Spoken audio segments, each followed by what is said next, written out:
अथ श्री बृहस्पतिवार प्रदोष व्रत कथा। सूत जी बोले कि हे ऋषियों, बृहस्पतिवार प्रदोष व्रत के प्रभाव से शत्रुओं का नाश होता है और उनसे किसी भी प्रकार का भय नहीं रहता है। अब आप लोग यह कथा श्रवण करें। कथा। एक बार देवराज इंद्र अवृत नामक असुर की सेनाओं के मध्य घोर संग्राम छिड़ गया। देव सेना ने दैत्य सेना को बुरी तरह परास्त करके नष्ट भ्रष्ट कर दिया। अपनी सेना को नष्ट होते देख वृत्त क्रोधित होकर स्वयं युद्ध के लिए युद्धभूमि में कूद पड़ा।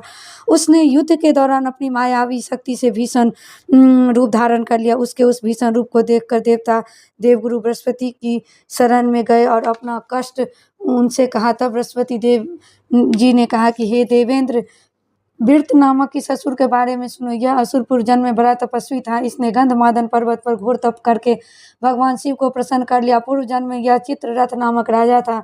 तुम्हारे समीप ही जो सुरमन्य वन है, यह इसी का राज्य था, लेकिन आजकल यह मुनियों का आनंद स्थल है तथा भगवान के दर्शन का अति मनोरम भूमि है।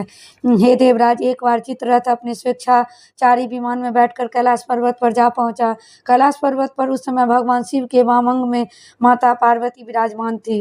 चित्ररथ ने उनका उपहास करते हुए कहा कि हे प्रभु, हम तो माया के वशीभूत होकर विषय भोगों में फंसे रहने के कारण स्त्रियों के वश में रहते हैं, लेकिन देवलोक में मुझे ऐसा कोई भी दिखाई नहीं देता जो स्त्री से आलिंगनबद्ध होकर सभा में बैठता हो।